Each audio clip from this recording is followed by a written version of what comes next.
অবশ্যই আমি ভাইরাল হতে চাই না। এইসব কারণে আমি ভাইরাল হতে চাই ভালো ভালো কাজ করে। যেমন আমি ভাইরাল হতে চাই কোনো ভালো একটা কথা বলে, যে কথাটা সবার মনের মধ্যে মানে প্রভাব ফেলবে। যে সেই যেমন আসছে না, ভালো কাজের তো শেষ নাই, ভালো কথারও শেষ নাই। সো আমি কোনো ভাইরাল হতেই চাই না, আমি চাই সবাই আমাকে ভালোবাসুক। আমি প্রশংসাটা খুব পছন্দ করি। সো আমি প্রশংসা পাওয়ার জন্য, এটা আমার মানে একটা লোভ। কিন্তু ওই ভাইরাল কি জিনিস, ভাইরাল বলতে এখন আমরা বুঝাই মানে মানে একটু সাইকো টাইপের, যেমন উল্টা পাল্টা কথা বলে ভাইরাল হওয়া, ওইগুলো আই ডোন্ট লাইক। না, তুমি উল্টাপাল্টা করছো সেটা না, মানে যেমনটা হচ্ছে, যেমন তুমি ধর্মীয় যে কথাগুলো বলতেছো, এটা অবভিয়াসলি ভালো একটা বিষয়।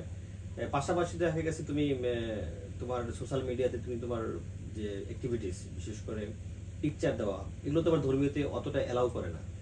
তো সেই জায়গা থেকে দুইটা বিষয়টা আমি বলি, যেমন আমি রিসেন্টলি আমার একজন সিনিয়র আপু, কো আর্টিস্ট অহনা আপু, তাকে আমি দেখলাম যে আপু কিন্তু হিজাব পড়ছে, খুব সুন্দর লাগে, কিন্তু যখন নাটক করছে তখন কিন্তু আবার হিজাব পড়ছে না। সো আসলে কি, এই যে আপুর থেকে শেখার অনেক কিছু আছে। আমরা কিন্তু চাইলেই নিজেরা গুছায় চলতে পারি, নিজেরা একটু মানে মার্জিত ড্রেস পরতে পারি, মার্জিত সবকিছু পরতে পারি।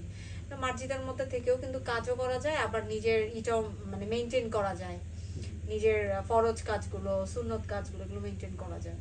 সো আমি আমার ইন্টারভিউর মাধ্যমে বলবো যে অরুণা আপু, আপনাকে অনেক থ্যাঙ্কস, বিকজ আপনার কাছ থেকে আমি অনেক কিছু শিখছি, শেখার অনেক কিছু আছে।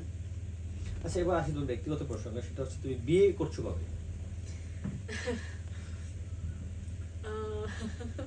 বিয়ে তো আসলে রিজিকের ব্যাপার, এটা যখন যার রিজিকে লেখা থাকবে সেটাই হবে। না, তারপর একটা প্রিপারেশন থাকে না যে আমি প্রিপারেশন নিয়ে কখনো কোনো ভালো কাজ হয় না, বিশেষ করে জন্ম মৃত্যু বিয়ে তিনটাই সম্পূর্ণ আল্লাহর হাতে। না, প্রিপারেশন নিয়ে ভালো কাজ হয় না, কিন্তু তোমার এইম থাকবে যে না, আমার লক্ষ্য থাকবে যে আমি এই বছর বিয়ে করব, বা আমি 2 বছর পরে বিয়ে করব, 1 বছর পরে বিয়ে করব। বিয়ের বিষয়টা মনের মতো কেউ পেয়ে গেলে কিন্তু হুট করেই হয়ে যায়। তুমি তো মনের মতো পেয়েই গেছো। মনের মতো পেয়েছি 100, আমি বললাম না 50-50, 100% তো পাইনি, 50-50। ওই লোক কিন্তু শুনবে তোমার এই ইন্টারভিউ, শুনুক আমার ইন্টারভিউ, কারণ আমি এতটাই অনেস্ট, আমি যে তুমি তাকে যেটা বলি 100% সামনাসামনি মার্ক দিতে পারো নাই, সেজন্য সে শুনবে অবশ্যই।